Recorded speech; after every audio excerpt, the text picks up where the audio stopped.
down that camera and strap in. It's time for a new episode of TogChat Live. Get ready for 60 minutes of wall-to-wall photography, including photo news, tips, and your photography questions in real time, with answers from your host, Olympus Visionary Joe Edelman. Hey, that's me. How's everybody doing tonight? My name, as always, Joe Edelman, and I'm going to be your host for the next 90 minutes of TogChat. And as always, my mission is to help photographers like you to develop a solid understanding of the hows and whys behind great photographs. So before we get going, gang, as always, help me out a little bit here, okay? Take a minute, tell your photography friends that we are streaming live on YouTube right now. As always, Twitter, Facebook, they're the fastest way to get the words out. You can click on that share button right below the video, or I'm going to go ahead and I will paste the link in to the chat window right here. It is tog.chat/live. So if you share that one, people will know we're here. They can join the discussion, and we're going to have a good 90 minutes here. So as always, we've got a lot of photographers tuning in from all over the world right now. Mikhail's here, James, Gord, Jimmy Hill's here, Doyle. And Doyle, by the way, don't talk about the audio. You'll jinx me, okay? Let's see. Tony's here, Brent, Mike, Aubrey, James Lewis is here, Javier. Hey, Troy made it here, and April too. Awesome. So we got quite a few of my patrons here. Great to see all you guys. So please leave me a comment. Let me know you're here. Let me know where you're checking in from, all right? Also, be sure to start posting those questions. I've got a few lined up, but we've got plenty of time tonight because, as always, I'll do my best to answer all of them in my 90-minute, 1-hour show. And if you've been here before, that made lots of sense. So let's get started tonight with our TOG topic for the evening. Am I cheating if I am not doing my own post-production? That is the question. And interestingly enough, I posted this question in my Facebook group today.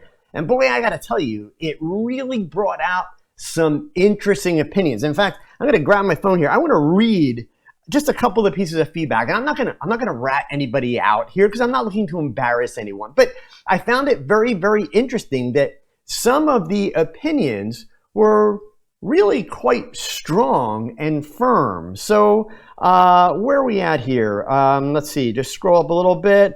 One person talked about the fact that the only way they would use a retoucher is if they were willing to give up the copyrights on their images because they just didn't feel that it was appropriate to do that. Another comment that was in here, let me just scroll down a little bit. You know, a lot of people, don't get me wrong, were saying that they outsource quite a bit of their post-production and their retouching. I had one photographer tell me that he outsourced 97.67% of his images. And I wrote back and said, you know what, you get a better ROI if you outsource 97.68%. But I had another one though. This was actually rather interesting. One photographer said, if you're shooting a paid gig and the client hires someone else to do your post-processing, that's not cheating. But personally, this photographer feels that if you pay someone to do your post and then you call it your own, that is cheating. So, you know, it's interesting that this conversation has been coming up a lot lately. And for those of you that have been following me for a while, you know that I've talked about this a little bit in the past. So you may already know kind of my overall opinion, and you may know what I do, which I'm going to explain to you guys. But I want to take it a little bit of a step further tonight because honestly, I just think it's one of those subjects that's actually not worth debating over. However, I understand that a lot of new and young photographers, new meaning maybe you're my age, but you're just getting into the industry, or for that matter, you are younger and you're just coming up. I can understand sincerely how somebody could look at the idea of outsourcing your post-processing, your Photoshop work, your retouching, all that stuff. I can completely understand how they could perceive that as kind of, you know, cheating, cutting corners, etc. So let's take a couple things first. The first kind of little thought that I want to throw on the fire, and then you're going to have a little bit of an idea of where I'm headed, but I'm also going to give you guys some solutions. Unfortunately, I'm old enough that I remember shooting film. I shot a lot of film. Now, black and white, I did my own darkroom work 99.9% of the time. I rarely had someone else process my film unless I was doing a newspaper job on deadline and a runner took the film back to the paper because I needed to stay at whatever it was being photographed. Frequently that happened with big sporting events or sometimes even like big fires or accidents, that kind of thing. Otherwise, I did my own. But color was a different story. I tried doing some E6 Ektachrome color slide processing along the way. I even tried some C41 processing. And to be honest with you, I found it a complete pain in the butt. Now, I sent it out. I had it processed by a lab. If it was C41, which was color negative, I had it printed by the lab. Kodachrome film was virtually impossible to develop yourself. So if you were a Kodachrome shooter, it had to go to a lab because the process that was used for developing it was an extremely complicated process. You couldn't just buy your own home chemicals and go home and process your own Kodachrome film. So that was never a conversation in terms of, are you cheating? Even for black and white photographers, certainly there was a little bit of shall we say, a philosophy or an idea that, yeah, if you did your own darkroom work, you knew all the stuff. But there were plenty of photographers that didn't do their own darkroom work. They had it printed for them. Nobody ever accused them of cheating. So that's thought one. Thought two that I just want to add on to the pile here before we kind of solve some problems, right? Thought two is this. I promise you, and I swear to you, in all my years as a photographer, I have never had anyone ask me if I did my own processing. With one exception, literally just one. And I've actually told the story here on TogChat before, and I won't tell the whole story now, but in high school, we got a new photography teacher. The previous teacher had retired, and by the end of this school year, this was a young teacher right out of college, she pulled me aside and said, you know, I've never seen you in the darkroom. So I would like to see you do this last assignment and develop it here at school in the darkroom. You're a really good photographer, but you never use the darkroom. So I just want to make sure that, you know, you're not taking it home and your dad's doing it for you. That's the only time I've ever been asked by anyone if I was doing my own processing. Anyone who has ever paid me for my photography has cared essentially about one thing and one thing only, and that is the quality of the outcome, not what the actual step-by-step procedure is. In fact, especially for those of you that are thinking about maybe turning pro and want to start making money, I promise you, if you start talking to your clients about the technical aspects of what you do and your process, you're going to see people's eyes just glaze over. They're going to start looking at their watch, checking their phone. Like, they just don't care.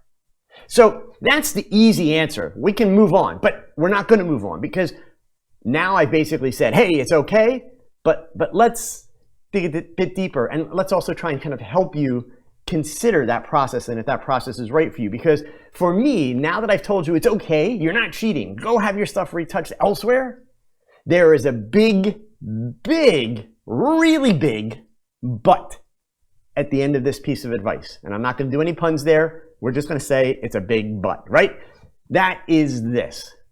I am an extremely firm believer that you should learn how to do your own retouching, your own post-production, all of it.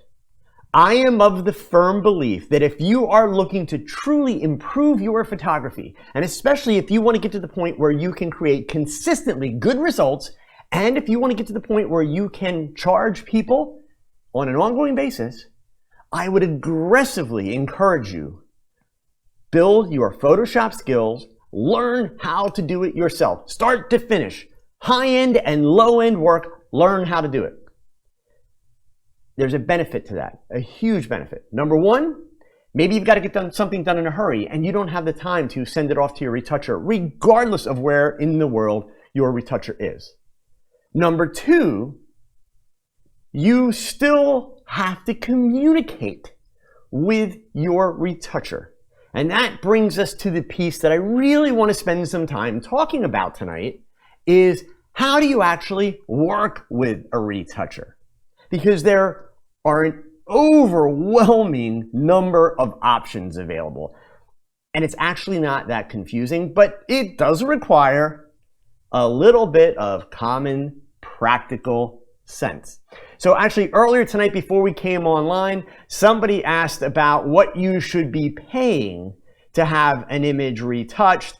And the comment was, he was wondering what a fair price is, but he pointed out that there are photographers, and he's got the word in quotes, that's not me doing the air quotes, the word is typed in quotes, are offering a price of 20 cents per image to retouch photographs.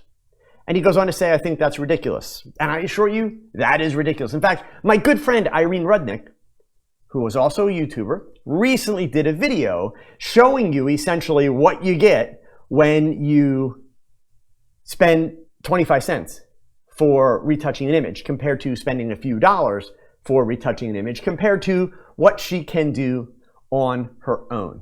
Okay? So there is this kind of simple philosophy in life that I learned about years ago, and that is that generally speaking, you get what you pay for, right? So at 20 cents, it is completely impossible for anyone, anywhere in the world, to make decent money retouching images at 20 cents an image. Because even if they're running a bunch of kind of presets on them, the amount of time that it's taking them, they would have to be doing thousands of images to make any money, right? Now, flip side, I know already there's going to be somebody come in here and type, well, you know, for what I charge for weddings, there's no way in the world, Joe, that I could pay $2 an image when I'm going to deliver 1,000 images at the end of my wedding. That would cost me $2,000. Well, first of all, why in the world would you deliver 1,000 images? Secondly, all that means is that you're not charging enough. Because the fact of the matter is it will take you longer to properly finish that 1,000 images, even if it's 100 or 300 images. It will take you longer to finish them properly than it will to send them out.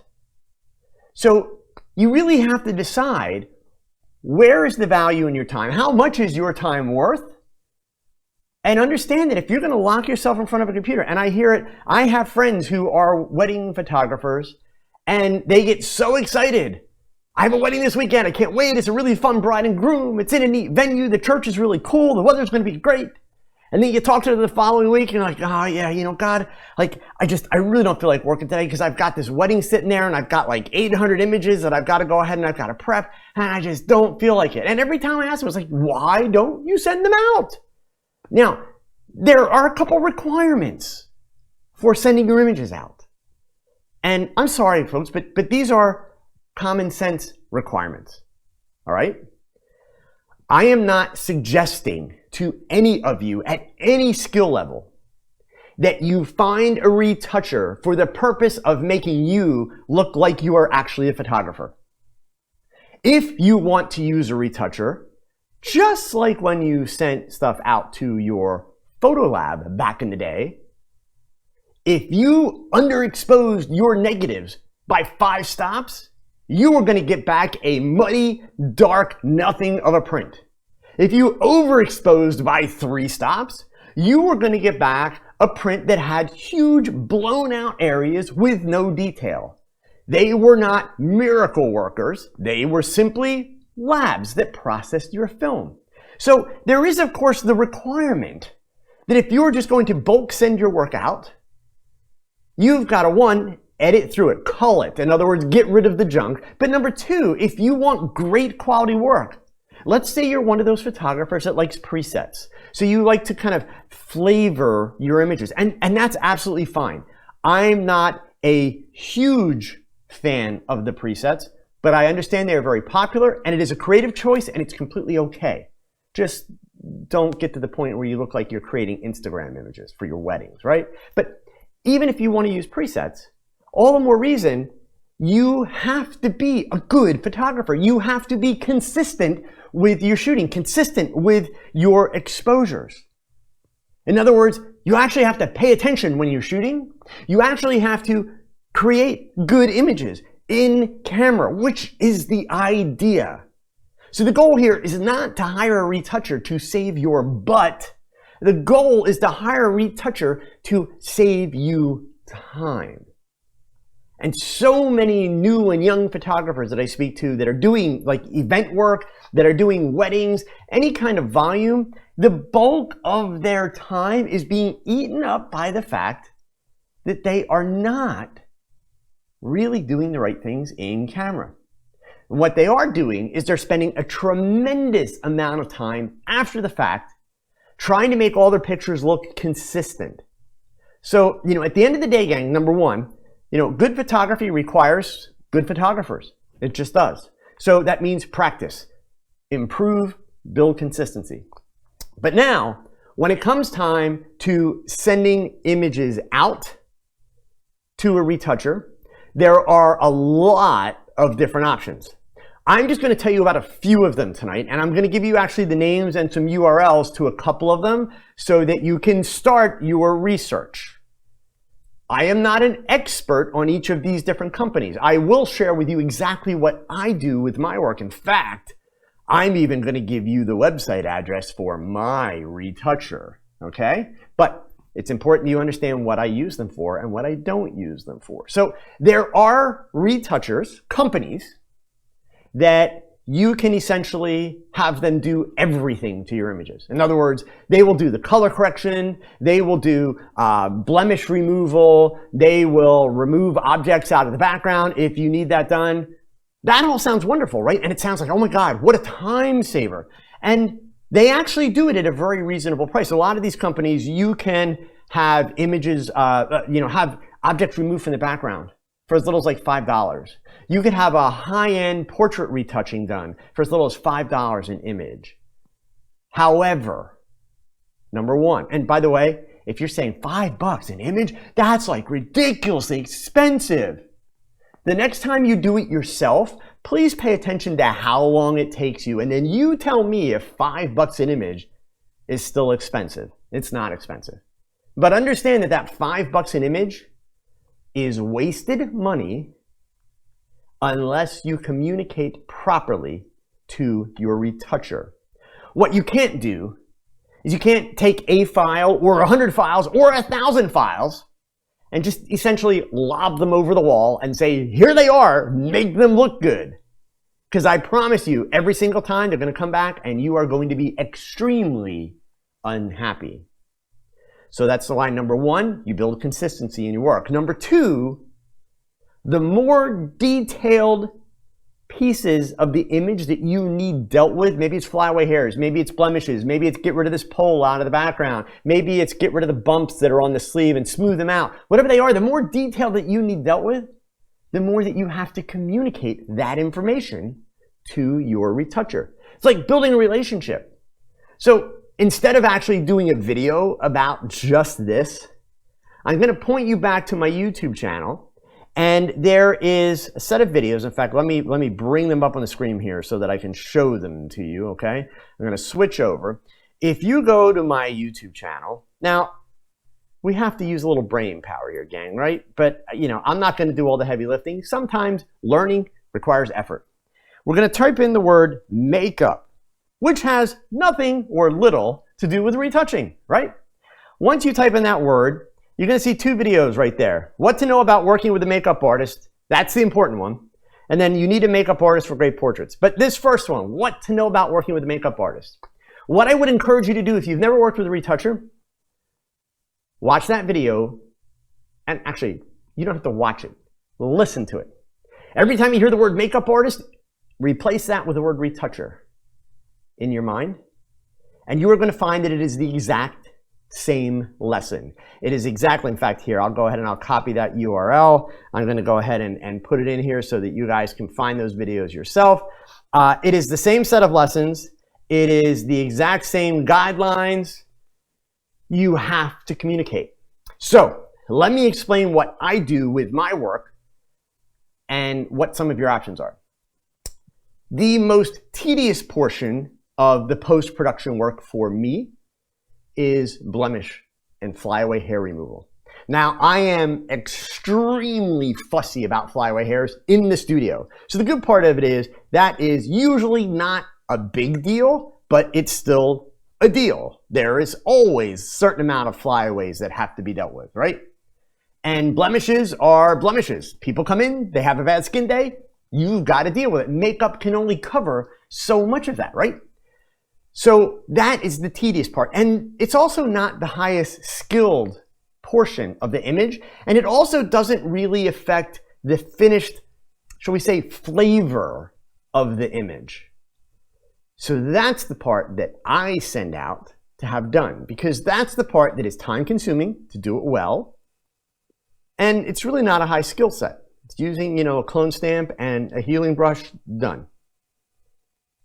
The way that I do it, I do my developing of the file, color, contrast, sharpness, any split toning, any hue, saturation, and luminance controls, shadows, highlights, all of that stuff, clarity, vibrance, everything. And then I create a PSD file with a layer over top of the image, and I write on the layer directions for what I want done, and I circle the things that I want done. Exactly the way we used to do it with photo labs back in the film days, in the dark ages. We would mark up the contact sheets, and oftentimes we would have been making 8x10 or have a cheap 8x10 made, mark it all up, and then send it out to a custom lab with all the markings on it so that they knew exactly what had to be done in the final print. See, technology hasn't really changed that much. And good photography actually hasn't changed that much. So oftentimes, and you guys hear me say this all the time, oftentimes the way to learn the best ways to go about things is actually to take a step backwards and look at history. It's amazing what you can learn about the future and the present by studying a little bit of history. So the way that we used to do it back then is really no different than the way that I do it now. And then when those files come back, they come back as PSDs, my lab, my digital lab. They put all of the retouching layers and everything they've done, they put it in a folder so that all of it is non-destructive. So if I need to change or adjust any of it, I can do that layer by layer. Comes back as a PSD. And then I finish the image. I give the image the final, kind of flavor, so to speak, and basically finish the job. But I've cut out the most time-consuming part of the process. Now, there are labs where if you are a wedding photographer, you can basically send your images out in bulk. You give them kind of a sample set of images that show the color tones and the color styles you like to work with, and they will process accordingly, okay? So I want to share with you guys some starting points for you to be able to go out and do some research of your own, okay? So let me just switch my screen over here. So first of all, I promised you that I would tell you who I use. I use a company that is in India.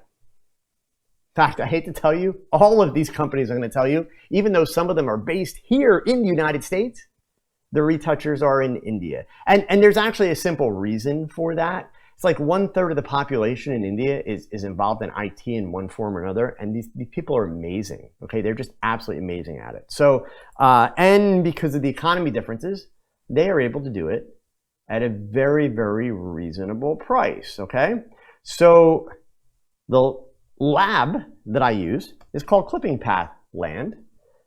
They do very good work if you communicate with them. The gentleman that you're going to ask for, and the best thing to do if you want to touch base with them, join my Facebook group. I'll put the link in for the Facebook group in just a minute.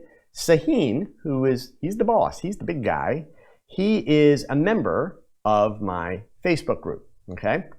So in the Facebook group, you will be able to contact him and communicate with him to start working with him. It's a lot easier than going to the website, to be perfectly honest with you.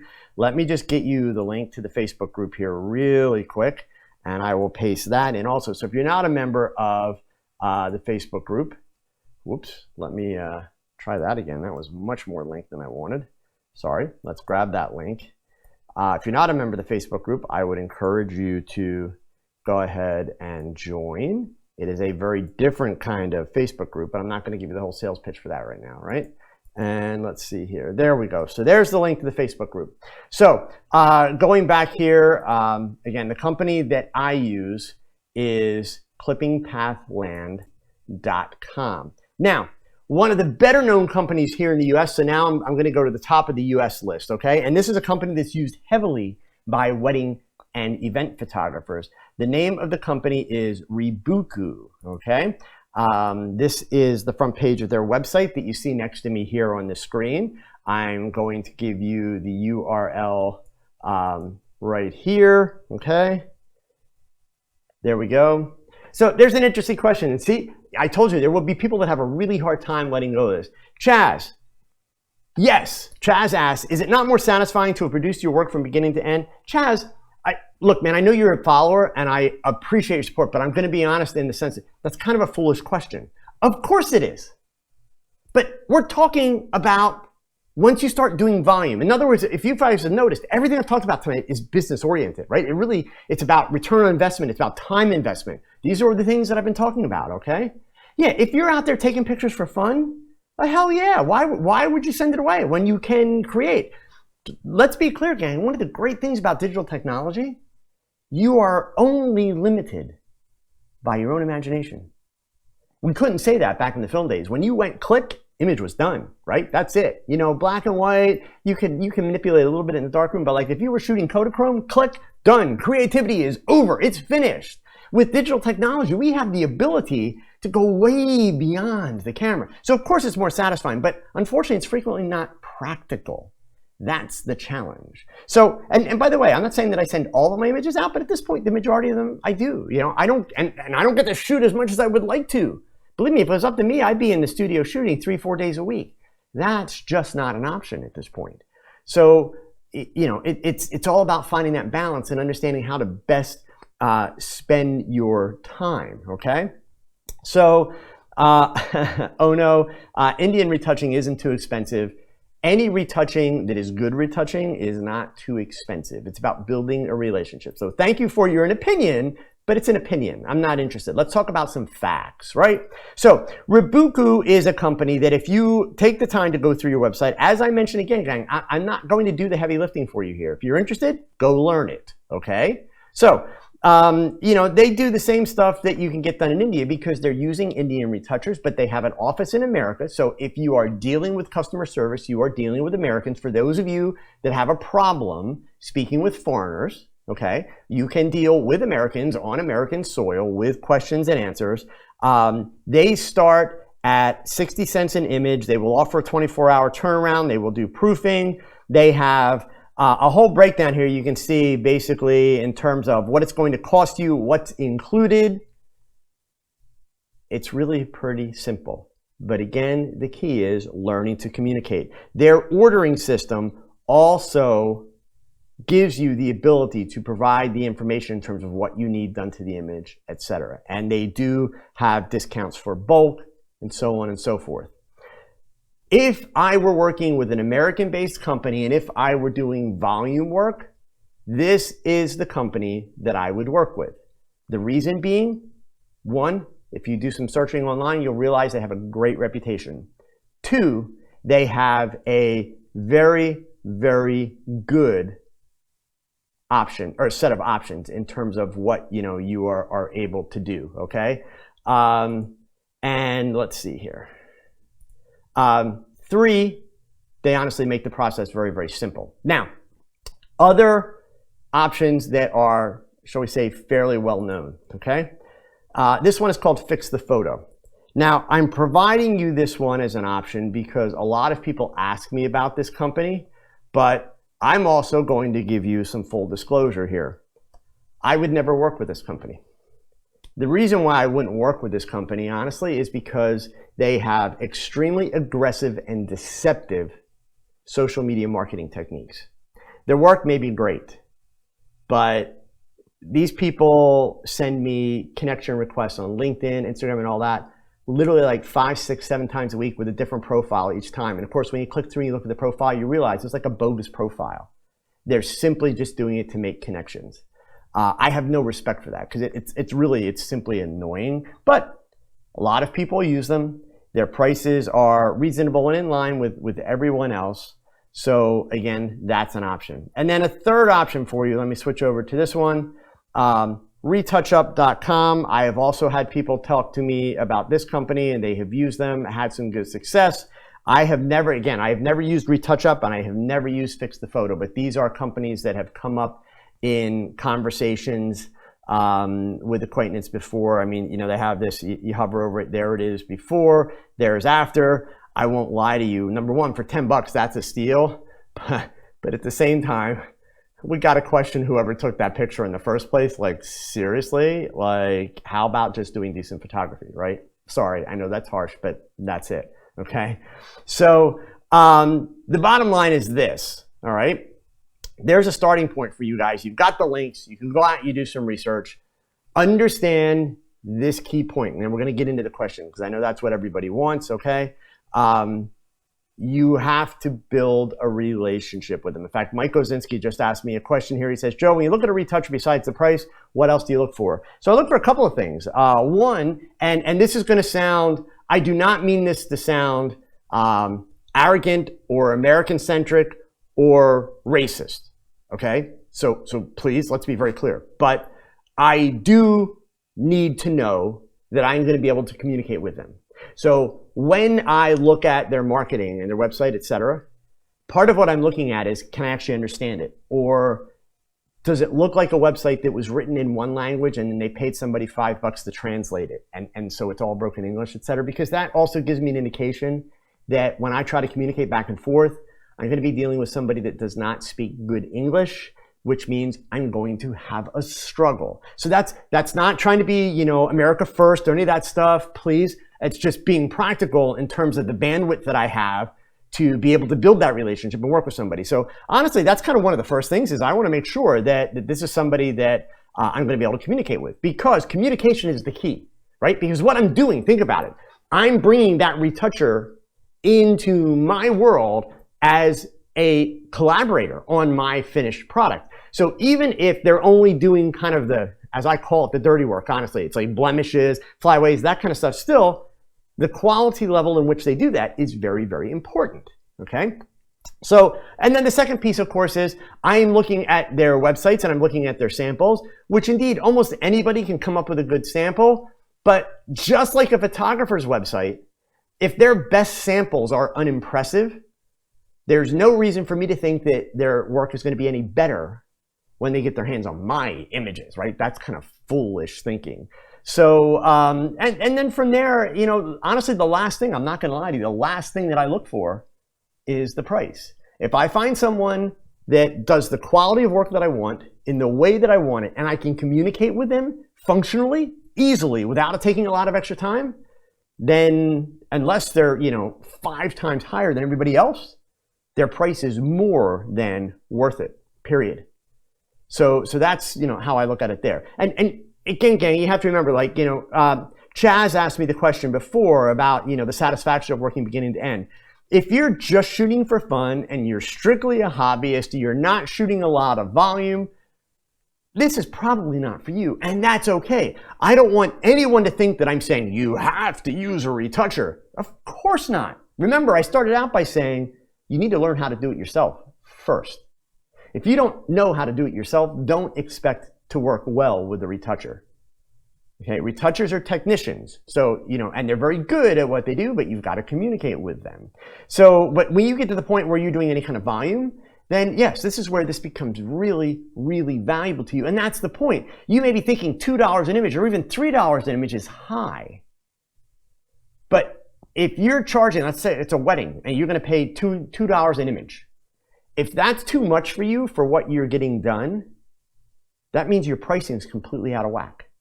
Because I promise you, if you do your research and you look at the high volume photographers out there, they're doing high volumes of weddings, they are not handling their own retouching. They're sending it out. And they're making a profit. That's the irony of it, right? So simple math, don't shoot me, I'm just a messenger, but I'm trying to tell you, look, there's nothing wrong with it. Absolutely. I find great pleasure in shooting an image, going upstairs to my computer, and working that image from start to finish. I love doing it. I'm one of those weird people that actually enjoys working in Photoshop. And the reason I do that is because I have the ability to continue the creative thought process on my image. The creative thought process that started when I took the picture. I love that. But the practicality of it is I just don't always have the time. So that's where working with a retoucher is outstanding, okay? So again, food for thought. All I ask of you, and the reason I wanted to talk this tonight is, this isn't a right or wrong conversation. It's simply not. The only people that are wrong are the people that are convinced they are right. This is a conversation that basically says you have options and reassures you that you're not cheating, reassures you that you're not breaking some moral code, and reassures you that you make a choice based on your needs.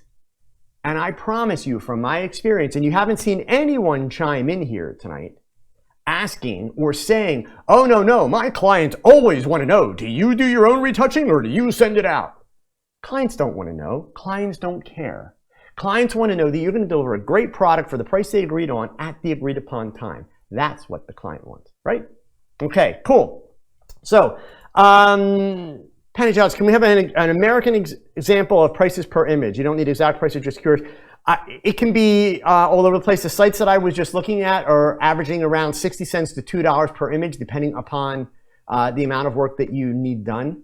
And believe me, companies like Rebuco in particular, which is American-based, they're using Indian retouchers. And by the way, they're very open about that. I want to be clear, I don't want you to think like I'm talking trash about those companies because I'm saying, oh, they're in America, but they're using Indian retouchers.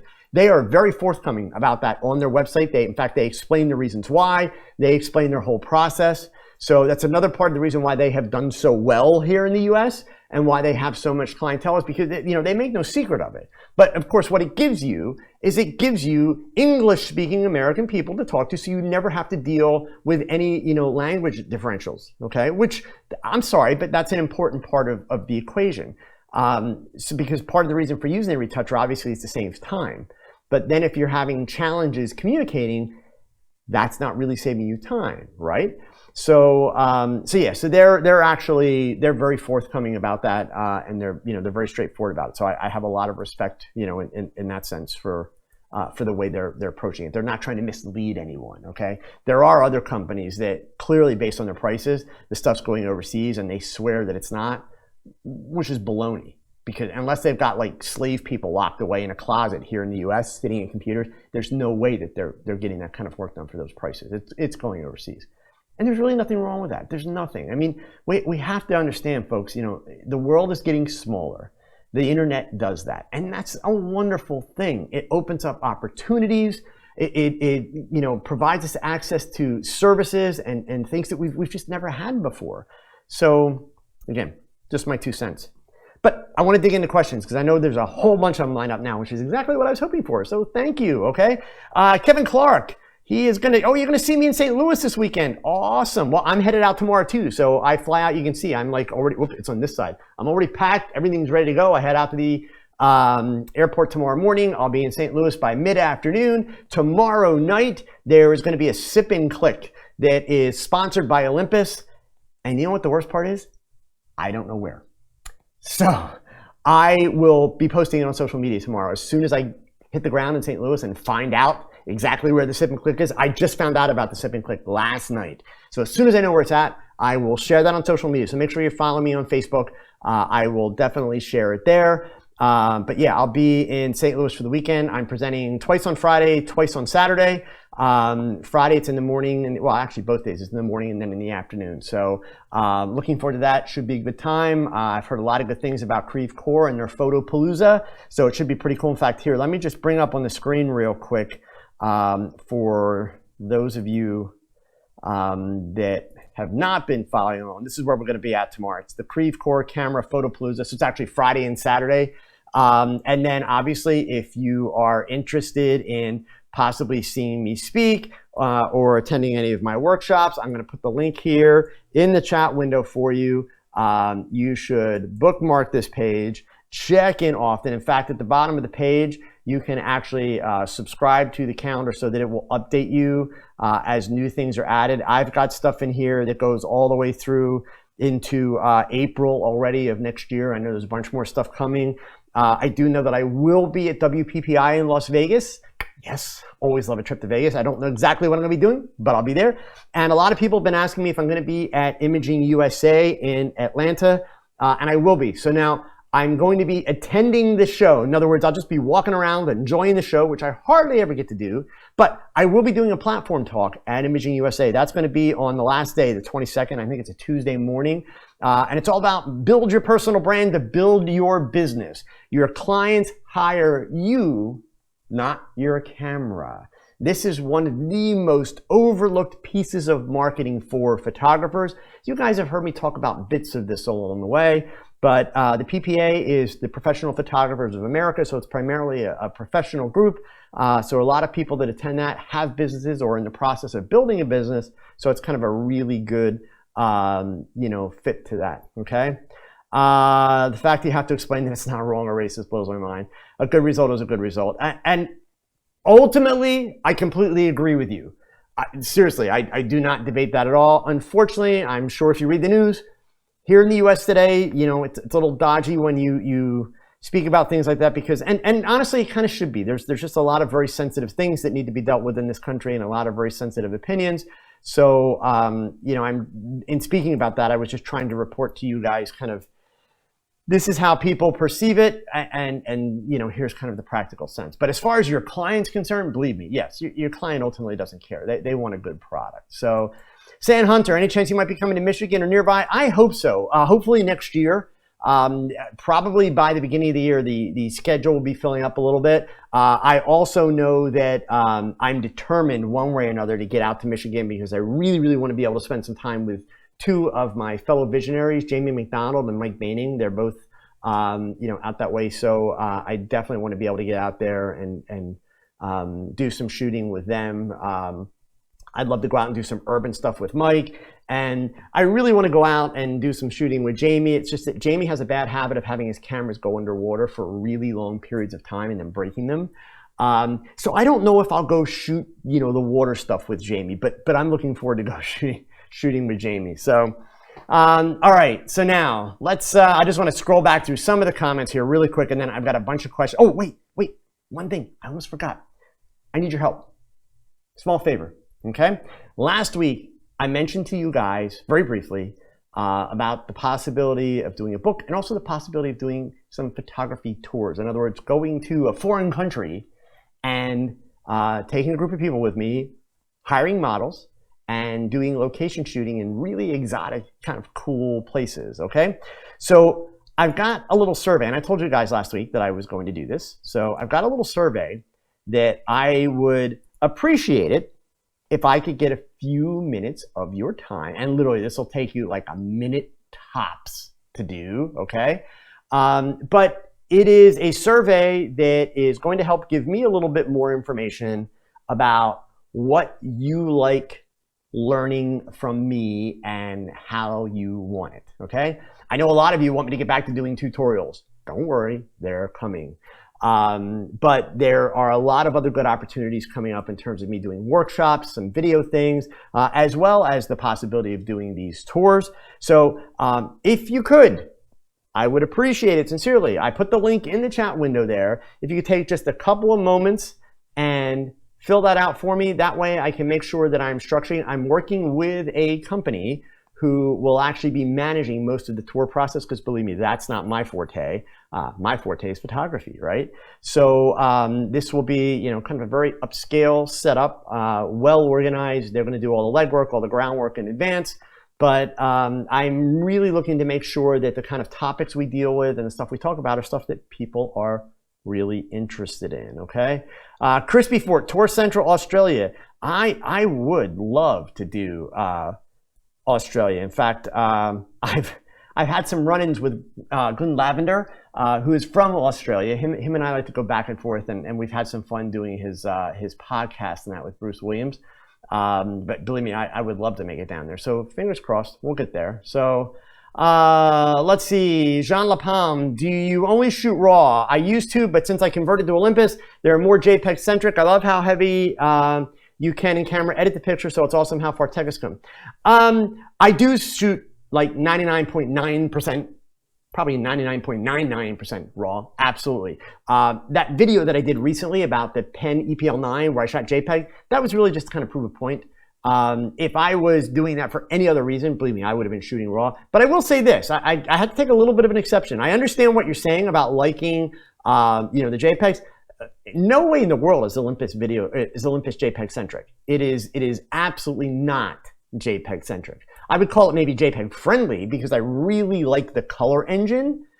Every digital camera out there, Sony, Nikon, Canon, Fuji, all of them, Hasselblad, you name it, they're designed for you to shoot RAW and process the files. That's the goal. JPEG's a shortcut. Always remember, JPEG's a shortcut, right? Just is. So yeah, but I mean, certainly, if you do photography right, you are able to get some great stuff out of JPEGs. And honestly, you can do that in any camera. But yeah, for me, I definitely stick with the RAW pretty much whenever possible. Okay, so let's see here. Let's see. In the Film Days photography specialists to do the lab work. Yep, they did. American Pride. I just want to scroll back because I know. Oh, somebody here, Jim Betts. He's worked with Fix the Photo. They were fine. I must be a crappy photographer because they haven't tried to connect with me on social media. Yeah, sorry, Jim. I don't know, man. But it's funny because it's like always hot chicks in the pictures. Like it's totally like some like weird scam thing. But I get them routinely, especially on LinkedIn. LinkedIn is the one they're constantly sending me connection requests. And it's always some like amazingly gorgeous girl. And I'm thinking they must have the most incredible office ever to work in because these people aren't real. And of course, you go start typing their names in and looking them up and there's no, reason to think anywhere else on the internet that these people are real because they just don't show up anywhere. So yeah, I don't know the deal on that. Jeffrey Newman, Lowell G1 drill type zoom LED. Lowell G1 zoom LED for wedding photographer. For wedding photography, do I have any comments on that? Well, I'm not gonna lie to you here. Let's do a quick Google search because I don't know what that light is because I'm not a gear guy. So, oh my God, you want to use this for weddings? No way, man. Seriously? That looks like the easiest way to blind somebody in like 3 seconds flat. It's a point light source. How big is that light possibly going to be? This is potentially like the only light source out there that's like worse than a Neo Roto light. I'm going to get in a lot of trouble for saying that. I know I am, but seriously. Nah, Jeffrey, heck, why spend $500? You could like go to Walmart and buy a freaking big old flashlight and do the same thing as that. Yeah, I certainly would not be, I would not be using that for my weddings or for anything, to be honest with you. It's just not practical. I mean, it'd be different if it had the ability to put like a Bowens modifier on the front, like softbox, that type of stuff.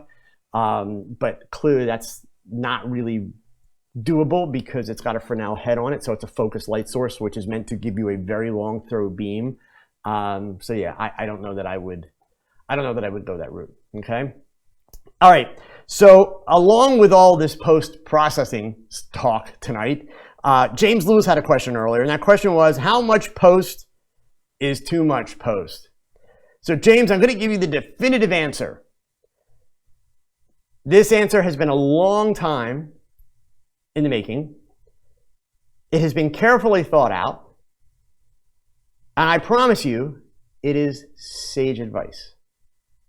When it comes to post-processing, it's not bad until it's bad. That's it. There's the advice.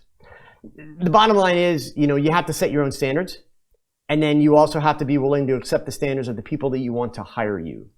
So people would argue that I do possibly too much post-processing, right? My skin is flawless, but it has texture. If you blow one of my images up and you look at them, it has pores and texture in the skin. So I do not want my subjects to be the plastic Barbie dolls where you get the over frequency separation plastic vibe to the skin, right? But honestly, it's really a matter of personal preference. And I find it very unfortunate that one, people ask the question, but then follow the advice of the person that answers the loudest, right? Because there's no stock answer. That answer depends on what is the picture being used for. It depends on what is your style as a photographer, right? I mean, your style is going to drive who's interested in you and who's going to hire you in the first place. So my sincere answer is it's not bad until it's bad. When it gets to the point where it's too much and it just looks bad, it's bad. But think about it. We're talking about retouching skin and even just a person's unretouched skin. Some people have really nice skin. Some people have really bad skin. But where do we draw that dividing line? Because I know people, the young lady that you've seen me posting pictures of, in fact, here's my photo of the week, gang, right? So this shot here, so here's my photo of the week. So this young lady thinks that she has bad skin. Honest, swear to God, she thinks she has bad skin. She's got amazing skin, right? So it's all subjective. You can't say, and I'll tell you guys how I did that shot in a minute. It's just two lights, okay? So Jeffrey Newman. All right, so let me be clear. He says here, there's a good video on a pro in the UK using you. So the first thing I should do is I should make a joke about Brits, right? And I can get away with that because I am 1/4 British. My mother was a World War II baby, born and raised in London, England, right? So I can get away with that. But I won't make a joke about the British, okay? So let me go ahead and I'm not going to backtrack. I still say mine is like way too small. So I should have added 2 words to my statement about it being way too small. And so this, I want to correct my misbehavior. It is way too small for me. I don't like small point light sources. And you guys know that. You guys know that I use, shoot through umbrellas, which diffuse a lot of light. I use, medium-sized softboxes, all that kind of stuff. So I am not a fan of small light sources, period. It's just going to be really, really harsh. And because it has that focused head on the end of it, it's basically trying to kind of magnify that light, which just, for me doesn't work, okay? But, Jeffrey, I don't know, and I see you said you listened to me in the Olympus, so I'll take your advice. Well, thank you, first of all. Jeffrey, if you're a member of my Facebook group, I would encourage you, post the question in there, but do me a favor, and in the Facebook group, tell me a little bit more about, kind of your wedding style and where, like, what parts of the wedding you imagine using that light for or using a light for. And let me kind of help you solve the problem that way. In other words, instead of just shooting down your question about that light, let me help you find at least a style or type of light source that better meets your needs. But I cannot imagine that light source being ideal for weddings. Now, does that mean that there's not a photographer out there who manages to do really cool stuff with that? Of course not, right? Of course not. There are photographers out there doing cool lighting with flashlights, right? So, I mean, it's all a matter of how do you like to work and what is your style. But for me, I definitely need a larger light source, totally. So, Andrew, what's wrong with the Neo? It's just too small and it's ridiculously overpriced. That's all. They're kind of a neat, neat idea, but yeah, not for me. Okay. WD Boston 1, I'm sorry, in the very beginning of TogChat tonight, right before we went live, I did post a disclaimer. I will answer any questions tonight except about people who live in the state of Connecticut. Just saying, okay? So let's go back up here. Nick, it was great meeting you last Friday in Delaware. Awesome, thank you. I'm glad you enjoyed it. Have you ever considered taking phone calls on the TogChat? You'll be at the Tidewater thing. So actually, starting within the next week or two, and I know I keep teasing this, but finally, now that I'm done traveling, this St. Louis trip is my last trip for about a month, and then things slow down over the holidays before they get really crazy next year. All of this new gear that I put in is so that I can do real-time interviews. With video, not just phone call, but with videos. So it's coming very soon, Nick. I want to be able to interview people. I've got a long list of people that are lined up that have agreed to do that, including, I know a lot of people are waiting for me to get Ken Wheeler on here. I am going to have a chat with Ken Wheeler. So I think Ken Wheeler's great. I get along with him just fine. People, unfortunately, don't give Ken nearly enough respect. And he's not really nearly as angry a guy as he likes people to think that he is. But so, yeah, so he will be there, okay? Let's see, Chaz Maz, you have half screen. Did I know that? I'm not sure what you mean by I have half screen, sorry. Let's see.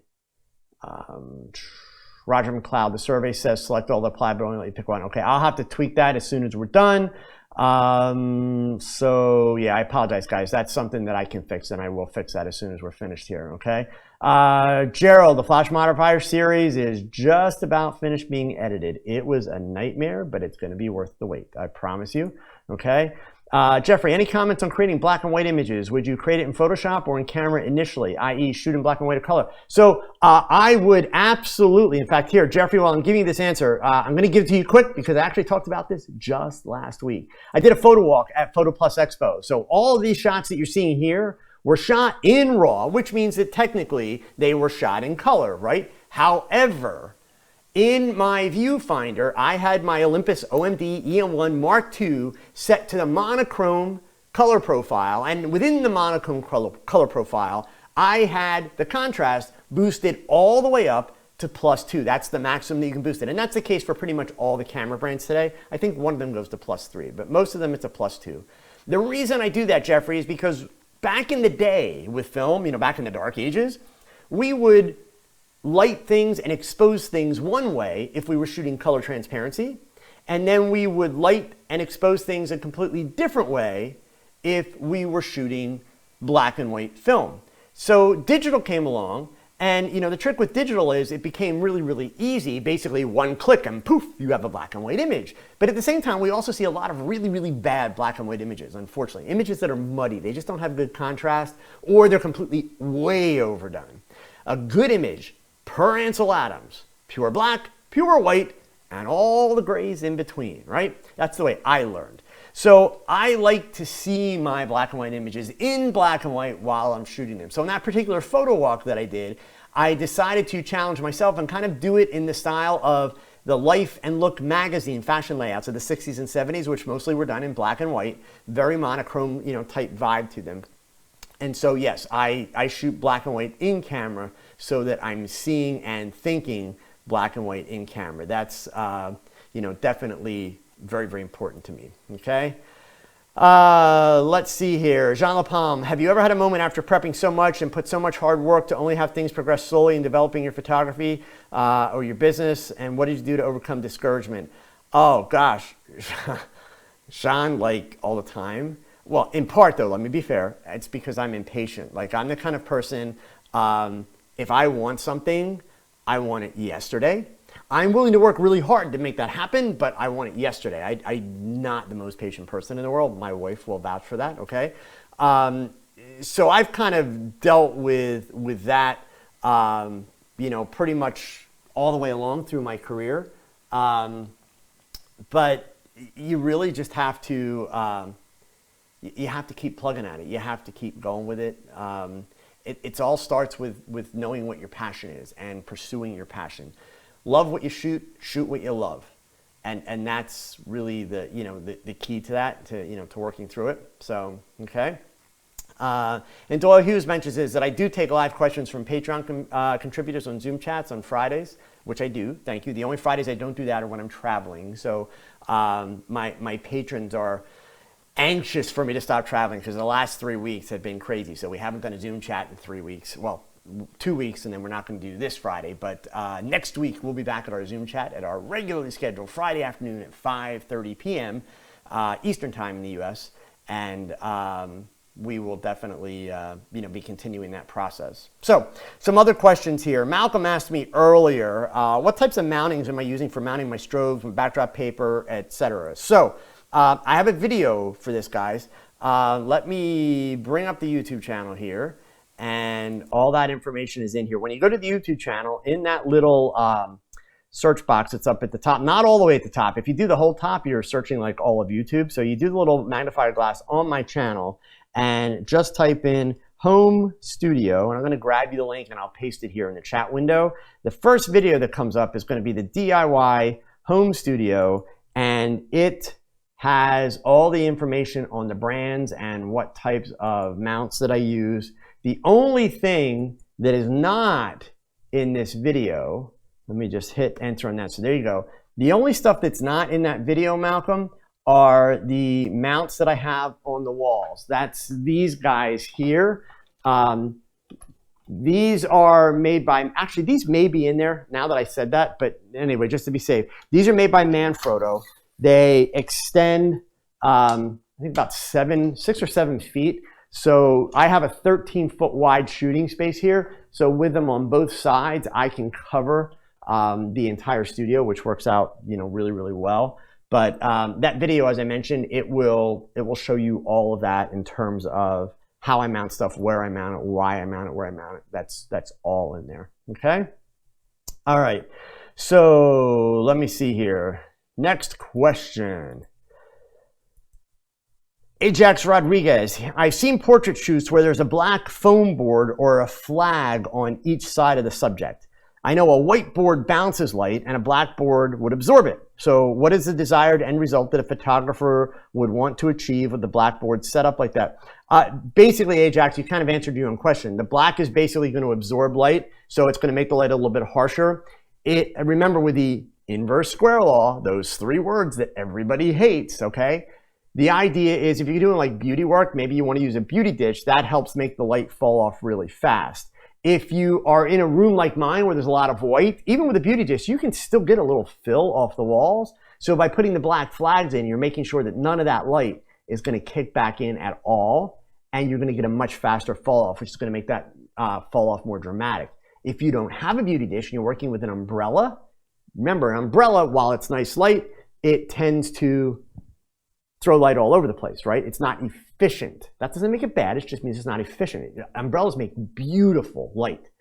So in a space like this, you're definitely going to get some fill coming back off the walls because of the white walls. So using the black flags, if I want to make that umbrella give me something that is similar to what a beauty dish would do, I bring the umbrella close to my subject, and then I use the black flags. That's going to absorb and block any fill from coming in. But yeah, that's exactly what the point is, okay? Randy Poe, Joe, do you have any experience with various monitor calibration options? Examples, the Spider Pro, X-Rite. He's finally going to be ponying up for the thing that he should have done years ago. I so far have just done test prints and made adjustments and ran with it, but this year I'm involved with more print for publication than in the past. X-Rite is half the cost, but I think that I like the Spider because it has a specific color card option. So I use the X-Rite iStudio one. PK, thank you so much for the super chat, man. I will get to your question in just a moment, okay? I will definitely answer your question. Thank you. I use the iStudio by X-Rite. Is it by X-Rite? I'm pretty sure it's by X-Rite. Gosh, that's horrible. I've been using it for about 4 months now, and it works great. It's super simple. Part of what I like about it, which I haven't been using, but I'm about to start using, is that you can also set printer calibration with it as well. So, it goes all the way through. I just ordered, in fact, it's being delivered on Monday, a really, really big Epson printer. I got to play with it at Photo Plus. That was one of kind of the things that was on my hit list of stuff that I wanted to look at. I stopped printing about 5 years ago. It was expensive, it was annoying, and I didn't print enough to keep my printers functional and not have to throw away ink cartridges or have my heads clogged. In the last 5 years, printing technology has changed dramatically, and it has advanced dramatically. Not only are the print heads better, they use much less ink. Epson has created some incredible software for color management and printing. So I decided, if you guys remember a little while back, I had a book printed by Olympus that they have their sales reps show at events and that. If you come to WPPI in February, you'll be able to see the book and handle it and see the images printed. When that book came back, I literally could have cried just looking at the images because I realized how much I missed having prints. I love digital photography. I love the fact that I can have my images viewed on computer screens all around the world almost instantly. Of course, I love that. But there's just something about having a print to be able to hold in your hand or to be able to put on a wall and to look at it and to be able to appreciate it. So I decided it was time. I want to get back into printing. I was thrilled to see the technological advances because literally printing is a whole world apart from where it was 5 years ago. It's truly amazing the advancements that they have made. So yes, my printer is ordered. I already received some of my metallic paper. I get the printer on Monday. They just called today about delivery. It's got to come on a tractor trailer. It's big. But yeah, that's coming. So I'm looking forward to printing. And you know what? All of my family and relatives will be getting for Christmas this year. It'll be prints. So yes, and I'll be sharing a lot of that information. But for now, the iStudio is awesome. That's my favorite. Randy, I know that I kind of didn't answer your question because you were looking, Chaz, I'm glad you're an expert on printing, but you know what? It's funny because at Photo Plus, not only did I have more people tell me the exact opposite, Chaz, but I also watched a Canon printer clog while the guy from Canon was demoing it to me, knowing that I was the guy on YouTube that's going to talk about them. So the fact of the matter is, any of those printers, Epson or Canon, if you don't handle them properly, if you don't use them properly, they're gonna clog, okay? The Epsons have outstanding reviews at this point, actually better than the Canons from the sources that I read, which are sources that I truly trust because they're being tested properly. So that's a big part of why I went with the Epson. So anyway, Randy, back to the color management. I can tell you that pretty much all those brands work really, really, really well.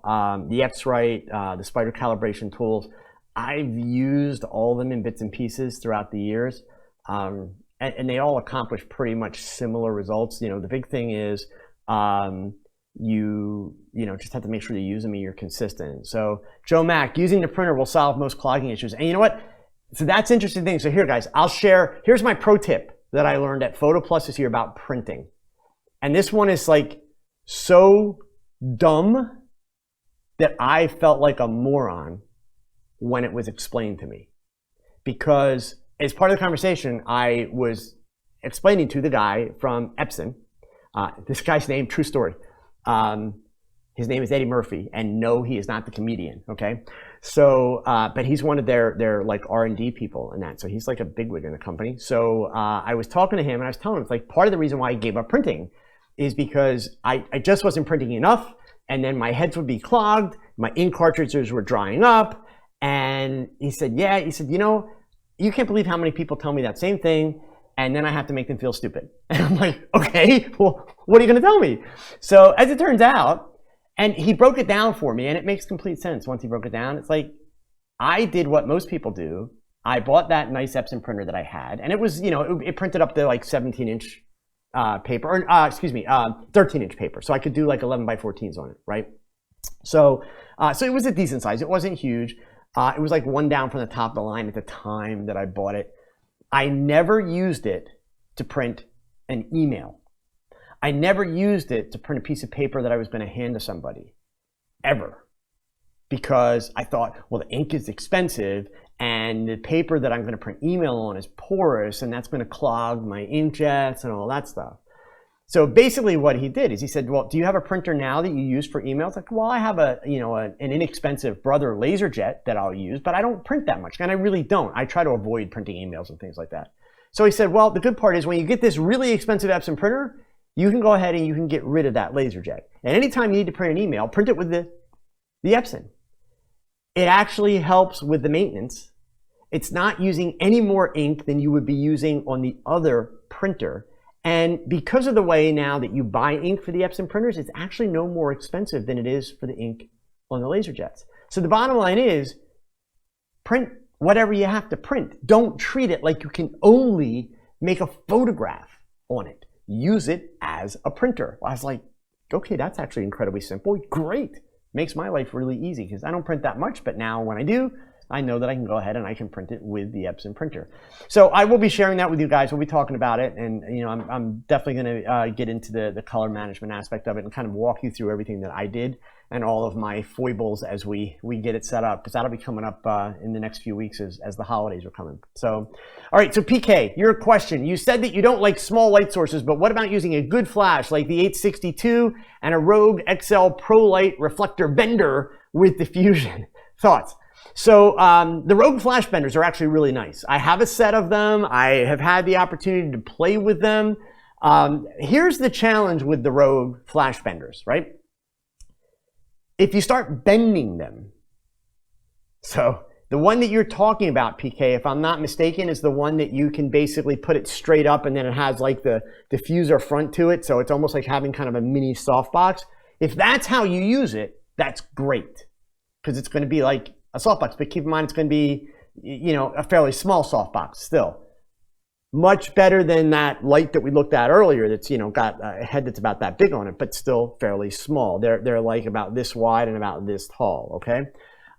If you, however, start bending it, now you're actually really messing with it, because the basic Rogue flash bender, if you just, you know, kind of randomly aim it this way and so on, the problem that you have is if you don't have it at exactly 45 degrees to the axis of your lens, you're not actually getting efficient light from it. And you're potentially throwing light God knows where, right? You just are, okay? So if I'm using it just for the bend to get a bounce, I'd rather use something like the MagMod that has the angle built in, or even better yet, the LumaQuest modifiers. They don't look very sexy, but scientifically, they are much better designed to give you good light. So PK, if you're looking at simply like a small softbox, then the Rogue flash benders are great because they fold up really small, don't take up a lot of space. So yeah, I mean, those I think are wonderful. The other thing I give Rogue, or I guess it's Expo Imaging is the company that makes the Rogue flash benders. The other thing that I give them a lot of prop for, much like what MagMod does, they have a lot of really, really great resources online on YouTube that they've made in terms of teaching people how to use them. So I highly recommend, you know, their products in that sense. Okay. Let's see here. Mickey Run, you reached out to a modeling agency for making photographs and they offered you $75 plus taxes Canadian for an outside shoot and you need to hire a makeup artist. Well, I'm surprised that a modeling agency is willing to let you hire a model for $75, but if it's a good model, then that's a great price, man, because you won't get a model through a modeling agency for $75 here in the US. Not a good modeling agency and not a good model. So if you, you know, like what the girl looks like, etc., then yeah, I mean, go for it. So, okay. Nick, do I anticipate printing daily? You have a small inkjet, and if you don't print regularly, it clogs up. Has Epson solved that problem? And then WD Boston goes on to say that he has a Canon Pro 10. With all inkjet printers, you got to print to avoid problems. Don't let it set for more than 48 hours as a general rule. Right. So I don't know the exact number, so I don't want to misquote and get it wrong. Epson feels and advertises that they have made great strides in that area and that you don't have to abide by the 48-hour rule. The problem is, I don't know what the other number is. In other words, like if it's, you know, once a week or once every 3 days, I don't know. I will report that back to you, I promise. Obviously, like I said, I'm getting this thing Monday, so if I'm lucky, I'll at least have it set up. I'm probably not going to get the print with it before TogChat next week, but I'll at least have it, you know, out of the box and set up.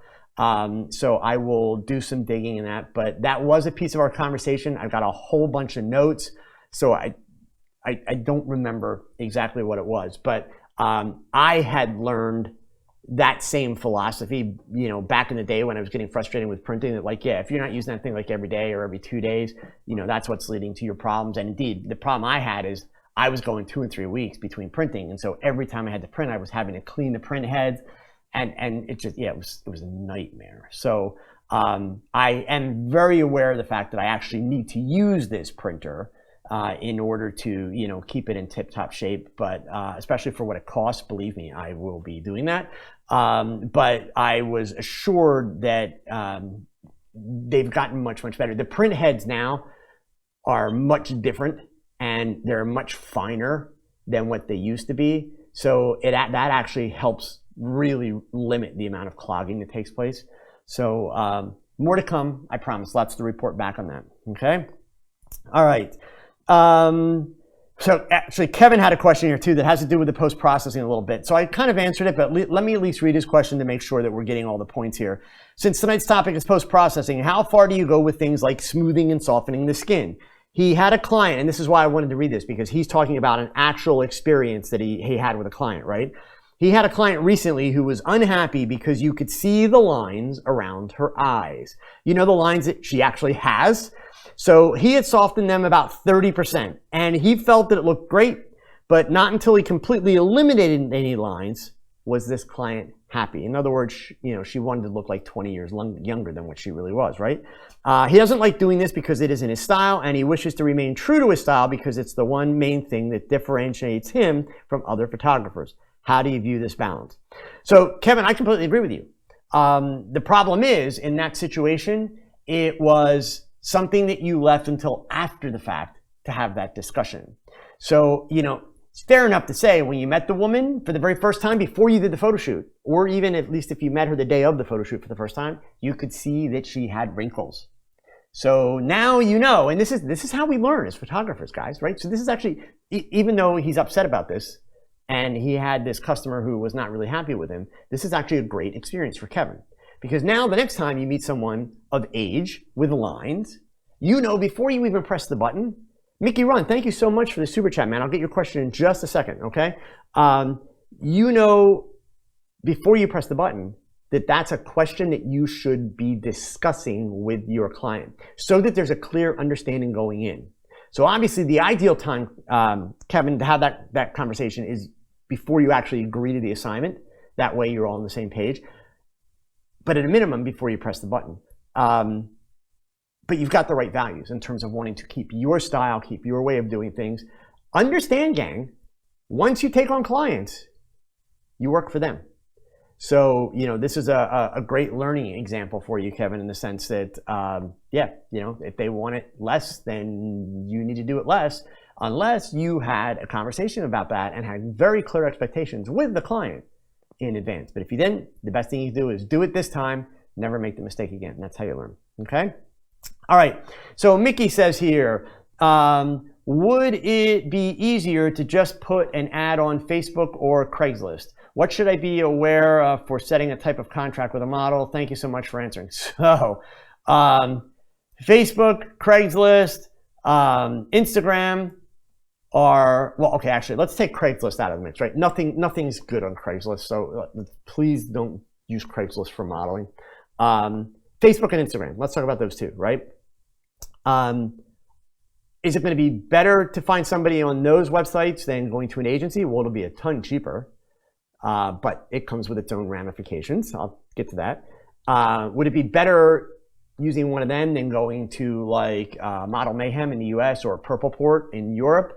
Actually, yes, provided that you do the right things. The big mistake, so the idea of approaching a girl like at a market, and since you're saying a market or public places, Mickey, where are you located in the world? Just the fact that you said market, I'm guessing you're not in the United States. That's not a reference that we would usually use here, at least not in most places. So here in the United States, if I walked up to a girl like in a public venue and said, hey, I'd really like to photograph you, I would expect her to probably call the police on me. But that's here in the United States. So, you got to be careful with that, right? And the $15 or $20 per hour, you also need to realize that, and again, depending on where you are in the world, like here in the US, $15 an hour is the minimum wage in most places. So that's not really like a big incentive.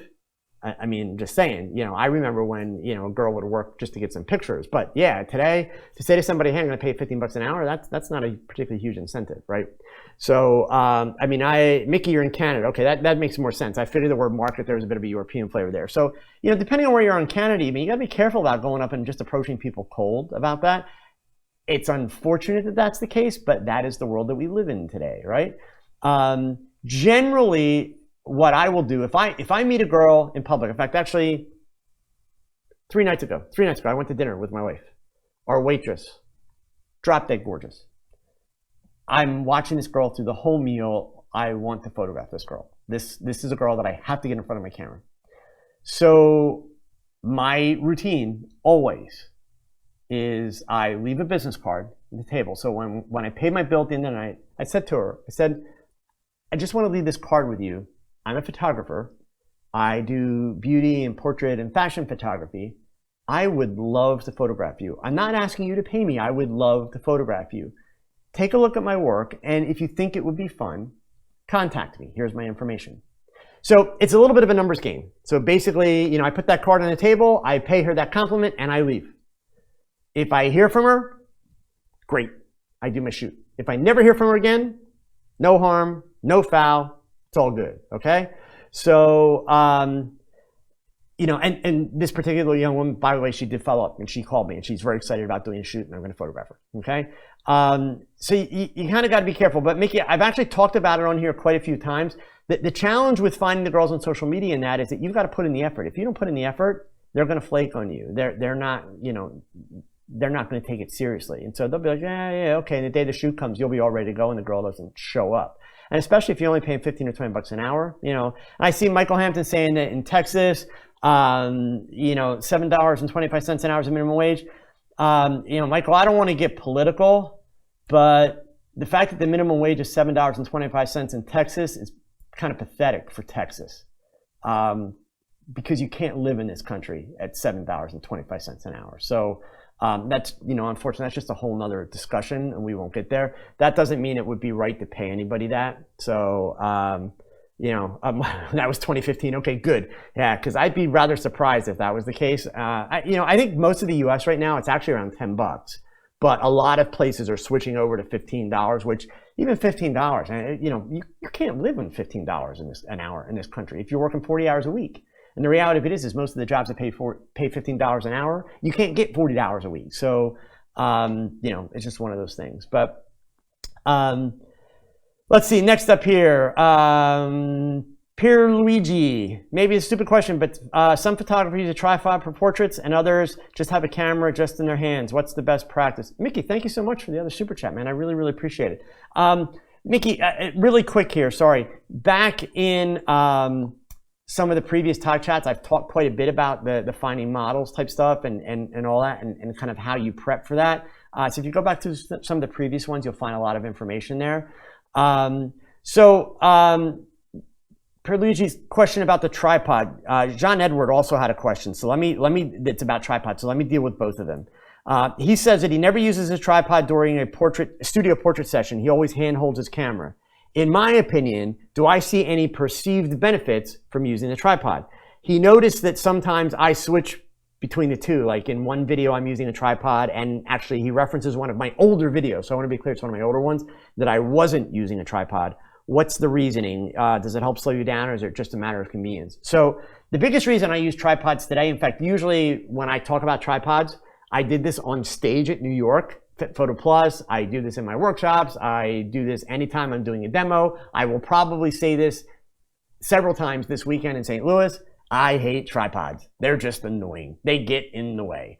The reason I use them is, number one, to slow me down. When I'm teaching, the other reason I use them is that people are watching a live view when I'm teaching. So if I had that camera on a strap and I just drop it, I'm basically making people dizzy as all get out because they're seeing an image that's flying all over the place.